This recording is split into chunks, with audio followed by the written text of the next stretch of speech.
एक बात सच है कि हमारी डेमोक्रेसी दुनिया की बड़ी है, लेकिन बड़ी युवा उसकी उम्र है। अमेरिका को 350 साल से आसपास हो गए। एक लंबे समय के बाद सच को सच कहने की समाज में बहुत मुश्किल से आदत पड़ती है। पिछले 70 साल में जो इस मुल्क का निज़ाम रहा है, इस मुल्क में हर ऐसी बात जो सच कही जा सकती है लेकिन कड़वी हो, लेकिन वोट बैंक की राजनीति के चलते किसी को खुश करने के लिए उसको गलत बात कहते रहो। इसलिए हमारे यहां अभी भी बहुत सारे राजनेता जो लोग सत्ता पे हैं, व्यवस्था में हैं, संविधान की शपथ ली है, वो उनको मैं छूट देता हूं क्योंकि वो देश चला रहे हैं, उन्होंने शपथ ली हुई है। लेकिन आम सोसाइटी भी इन बातों को कहने से कतराती है और उनको लगता है कि ये कहेंगे तो मुसलमान नाराज हो जाएंगे। मैं आज तक ये नहीं समझ पाया, या तो जो ये कहने वाले लोग हैं वो ये मानते हैं कि मुसलमान आतंकवाद को शय देते हैं इसलिए नाराज हो जाएंगे, और अगर है ऐसी बात तो कहना चाहिए। इसमें किसी की नाराजगी हो न नाराजगी हो यह महत्व नहीं है, देश की नाराजगी नहीं होनी चाहिए, देश का नुकसान नहीं होना चाहिए। ट्रंप साहब ने जब मोदी साहब पहली बार भी गए थे व्हाइट हाउस में, उस वक्त भी उन्होंने इस्लामिक आतंकवाद की बात कही थी। लेकिन आप ये देखिए, आपने जो बात अभी कही वो मैं आपसे कहना चाहता था कि जब ट्रंप ने यह कहा इस्लामिक आतंकवाद, तो वो जो 50,000 लोग थे वो अमेरिकन नहीं थे, वो 50,000 हिंदुस्तानी अमेरिकन थे। तो जो उस पर रिएक्शन हुआ है, वो अंदर से जो बात चाहते थे वो उन्होंने कही। भारत के प्रधानमंत्री की एक अलग सोच है उनकी, और वो जरूरी नहीं है कि वो जब तक इस्लामिक आतंकवाद न कहे तो लोगों की समझ नहीं आ रहा है। अब अमेरिका में तो कोई दूसरा आतंकवाद है नहीं। अमेरिका जिन चीजों से लड़ रहा है पूरी दुनिया में लड़ रहा है। अब उसमें तो एक पक्ष ये भी है कि अमेरिका के कारण दुनिया में आतंकवाद फैला है, यह भी एक वजह हो सकती है। लेकिन जब उन्होंने ये कहा कि हमें इस्लामिक आतंकवाद के खिलाफ मिलकर लड़ना है, तो इस्लामिक आतंकवाद के खिलाफ मिलकर, उन्होंने ये नहीं कहा कि माओवाद के खिलाफ लड़ना है। ठीक बात। तो अगर उसको शब्द को एंडोर्स नहीं किया तब भी बात यही है। तो आपके जम्मू कश्मीर में क्या हो रहा था? जम्मू कश्मीर में आजादी की लड़ाई लड़ते लड़ते अब वहां आतंकवाद होने लगा, अब इस्लामिक आतंकवाद होने लगा, जिहाद होने लगा, वहां तो तमाम सारी निजाम मुस्तफा की बात होने लगी। तो हमारे यहां छुपे अंदाज में बहुत कुछ हो रहा है, लेकिन कहा नहीं जाता क्योंकि कॉन्स्टिट्यूंसी हमारे यहां बड़ी है और क्योंकि लोकतंत्र अभी जवान है, तो लोगों को लगता है कि बहुत सारी बातें न बोली जाएं। जैसे आप देखें कि 2004 से लेकर के 2019 के बीच में पॉलिटिकल डिस्कोर्स बदला है, नैरेटिव बदले हैं। जो बात आज से 10 साल पहले लोग नहीं कह पाते थे वो आप खुल के कह रहे हैं, और उसकी वजह यह है कि जो आपके अंदर है उसको आप छुपा क्यों रहे हैं? सीधे सीधे कहिए ना कि आप किसी को गाली नहीं दे रहे, आपका किसी से निजी झगड़ा नहीं है, आप किसी मजहब को छोटा या बड़ा नहीं कर रहे, लेकिन सच बात तो कहिए भाई। आपने ऐसे नैरेटिव हमारे देश में बनाए हैं जो नहीं चले। ये 70 साल मुल्क घसीटा है, घिसट रहा है, ये अभी सच नहीं है कि मतलब आपको कोड़ भी हो गया, आपको बीमारी भी हो गई, लेकिन हम सब चल रहे हैं। साहब हम इस बात में खुशी, हम 70 साल से जिंदा थे। आप स्वस्थ नहीं थे, आप बीमार देश थे, आपके अंदर सच कहने की हिम्मत नहीं थी, आप उन प्रॉब्लम को कंफ्रंट नहीं करना चाहते थे। तो भाई आप मुझे बताइए कि 1986 के अंदर और 85 के अंदर राजीव गांधी के पास 412 सीटें थी। एक औरत जो 70 साल की थी, उस बेचारी को गुजारा भत्ता चाहिए था। अगर वो हिंदुस्तान की कोर्ट में जाकर के उस पर फैसला लेके आती है, तो इतनी मजबूत सरकार, इतने आधुनिक प्रधानमंत्री ने, इतना बड़ा मैंडेट, आपने फैसला बदल दिया किसके दबाव में? क्या कोई गैर कानूनी काम किया था कोर्ट ने? सुप्रीम कोर्ट ने फैसला दिया था शाबानों के हक में, तो भाई आपने क्यों बदला?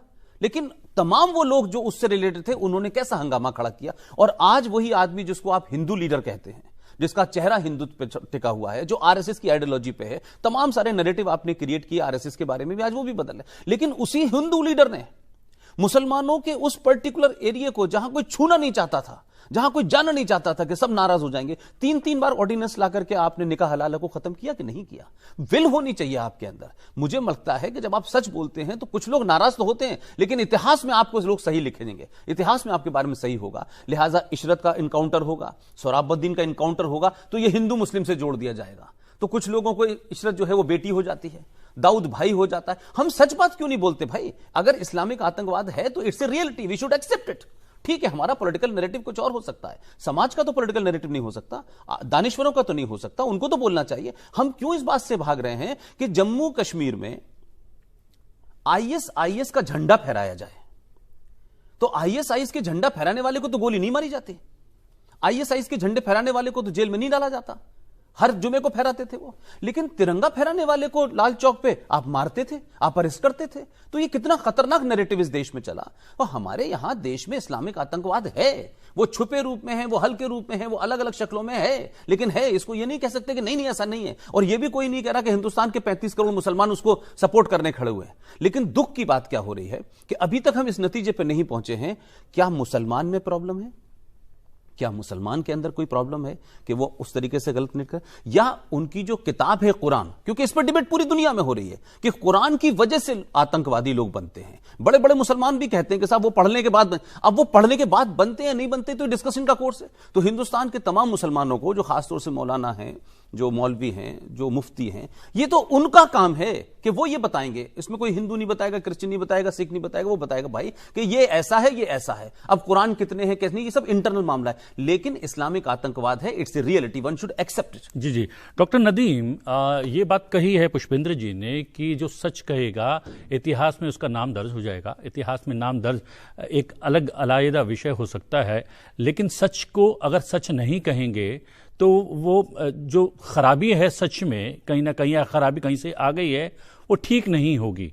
तो ऐसे चेहरे, ऐसे लोग इस्लाम के भीतर से क्यों सामने नहीं आते हैं जो कहते हैं कि हाँ, इस्लाम के नाम पर आतंकवाद फैलाया जा रहा है, ये गलत है और इसको दूर किया जाना चाहिए। जब तक ऐसा नहीं होगा तब ये कहते रहे कि आतंकवाद का कोई धर्म नहीं होता, उसके कोई मायने सामने नहीं आएंगे। देखिए, ग्लोबलाइजेशन के इस दौर में बहुत सारी चीज़ें बदली हैं और सिनेरियो बहुत ज़्यादा बदला है 9/11 के बाद, और मीडिया और दुनिया बहुत सारी नई चीज़ों को देखना शुरू कर रही है एक नए एंगल के साथ। सर, जैसा कि अभी आपने सवाल उठाया, मैं इसका जवाब कुछ इस तरीके से दूंगा कि वो लोग जो इसे नज़रअंदाज कर रहे हैं, इसके ऊपर गुफ्तगू नहीं करते हैं, वो लोग गलत कर रहे हैं और इसकी मजम्मत करनी चाहिए। और आतंकवाद तो एक विश्वव्यापी समस्या है, इसकी एक आम जी शऊर आदमी को भी मजम्मत करनी चाहिए, इसका विरोध करना चाहिए। और हमारे उलमाओं की कहीं ना कहीं ये गलती रही है, अगर वो सामने आकर एक्सपोज नहीं कर रहे इस बात को, इसका खंडन नहीं करते हैं, तो ये गलत है। बिल्कुल साफ साफ तौर पर कहना चाहिए और अपना जो एक अच्छा पक्ष है, एक साफ पक्ष है, उसे रखना चाहिए। रही बात इस तरह की, कुरान शरीफ पढ़ने के बाद लोग आतंकवादी होते हैं, कुरान शरीफ पढ़ने के बाद तो लोग अच्छे और भले मानुस बन रहे हैं। अभी पॉप जो है ईसाइयों के सबसे बड़े रूहानी पेशवा, उन्होंने वेटिकन सिटी में बाकायदा एक कॉन्फ्रेंस करके बताया कि कुरान जो है एक शांति प्रिय किताब है और इसके अंदर ये आतंकवाद से जुड़ी हुई कोई भी बात नहीं लिखी हुई है। तो कुरान की डीप स्टडी होनी चाहिए, अच्छे तरीके से कुरान को पढ़ाइए। अब उसकी तफसीर लोग किस तरीके से करते हैं मैं नहीं समझ पा रहा हूं कि कितने पढ़े लिखे लोग करते हैं, लेकिन एक अच्छा और एक बेहतर मुफस्सिर कलाम पाक का, उसकी ये जिम्मेदारी पूरी तरह से बनती है कि वो उसकी जो बातें हैं, उससे जुड़ी हुई बातें हैं और विश्व से जुड़ी हुई बातें जिनका उल्लेख उसके अंदर है, उसे बिल्कुल साफ साफ तौर पर बताना चाहिए। हम लोगों की कमी रही है, मैं इसे एक्सेप्ट करता हूं।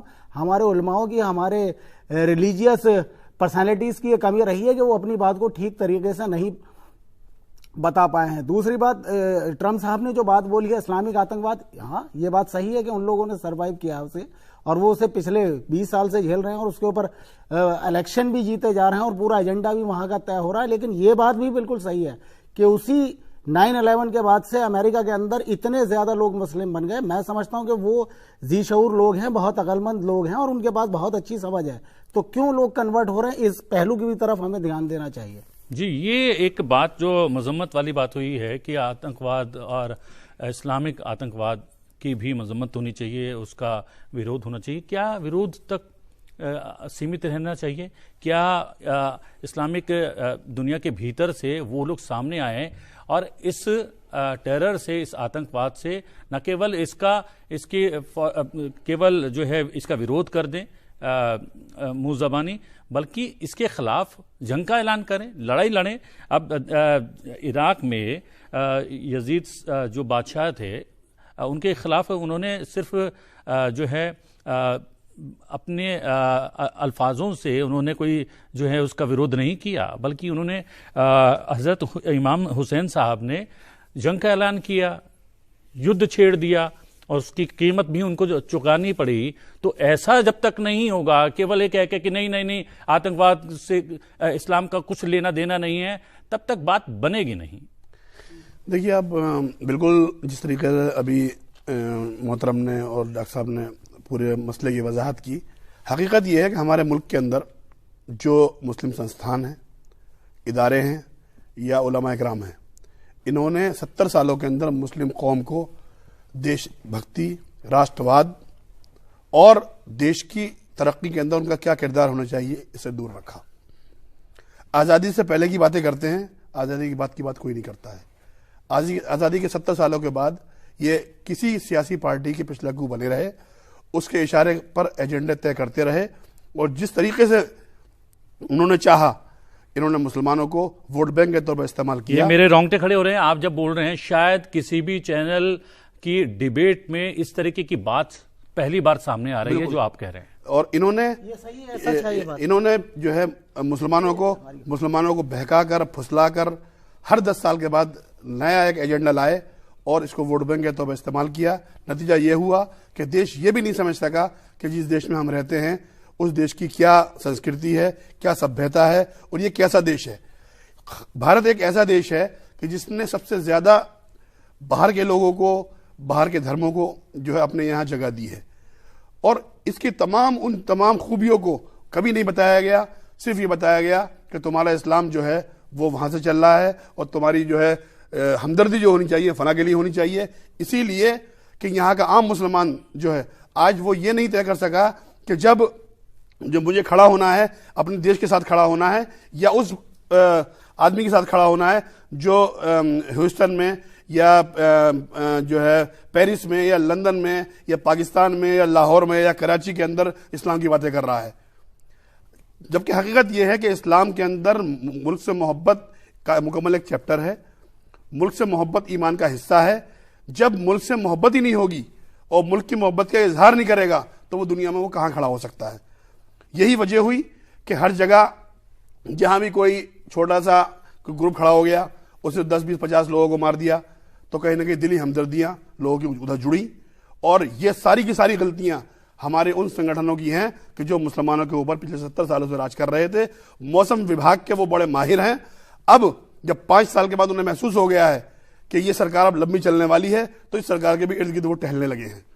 और अब भी अगर हमने नहीं समझा और उन आसिंगे सांपों को दोबारा पाल लिया तो ये देश का मुसलमान जिस राह पे चल रहा है, जिस राह पे जा रहा है, तो ओवैसी जैसे लोग या मदनी जैसे लोग उसको दोबारा उसी राह पे ले जाएंगे कि जिस राह पर कई मुल्क जो है मुसलमान जो है अपनी जानें ज़ाय करके आत्मघाती बन के जो है वो दुनिया को परेशान कर रहे हैं। तो मेरा ये मानना है कि मुस्लिम संस्थाएं आगे आएं, इस्लाम की सही छवि पेश करें।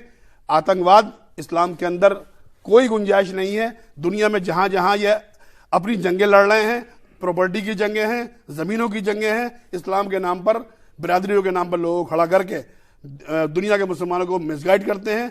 अरब मुल्कों से, खाड़ी देशों से पैसा इकट्ठा करते हैं। कश्मीर में 70 सालों में क्या हुआ?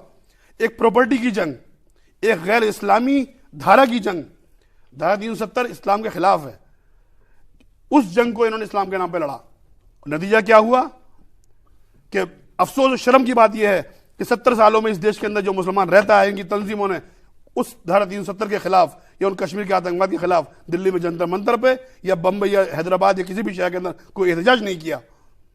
ये अपनी जिम्मेदारी को फरामोश करे हुए थे। और अब भी अगर ये सामने नहीं आते हैं, ये डबल पॉलिसी जो खेल रहे हैं, अखबारों में, मीडिया में मोदी जी के जाकर बयान दे देते हैं और सड़कों पर या मुसलमानों के अंदर या मस्जिदों में या मोहल्लों में कोई इस पर काम नहीं कर रहे हैं कि कश्मीर में क्या हो रहा है, हमारी क्या पॉलिसी होनी चाहिए और देश की एकता के लिए, अखंडता के लिए हमारा क्या किरदार होना चाहिए। अगर मुसलमान ने इस बात को नहीं समझा तो आने वाला कल गुजरे कल से खतरनाक।